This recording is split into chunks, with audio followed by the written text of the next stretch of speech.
চুক্তিভিত্তিক কর্মচারীদের মধ্যে স্থায়ী হবে কোন কর্মচারী তা নির্দিষ্ট করল অর্থ দপ্তর।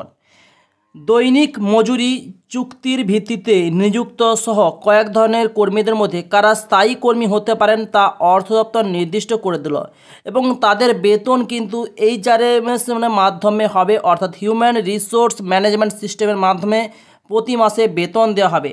এবং এই চুক্তিভিত্তিক কর্মচারীদের বেতন যাদের গ্রুপ ডি ক্যাটাগরিতে ফেলানো হয়েছিল তাদের বেতন ৬,৭০০ টাকা ছিল, তা বেড়ে হয়েছে ১২,০০০ টাকা। সরকারি অফিসে এজেন্সির মাধ্যমে নিযুক্ত কর্মচারীরাও কাজ করেন, ওই কর্মীদের এজেন্সির মাধ্যমে বেতন দিতে হবে। এজেন্সির বিল কোনো হেডে হবে সেটাও জানানো হয়েছে বিজ্ঞপ্তিতে, অর্থাৎ যেসব কর্মচারী বিভিন্ন এজেন্সি বা বিভিন্ন কোম্পানির মাধ্যমে নিযুক্ত হচ্ছে তাদেরও কিন্তু অর্থ দপ্তর থেকে টাকা দেওয়া হবে, এমনই নির্দেশ করা হয়েছে অর্থ দপ্তরের নোটিশে।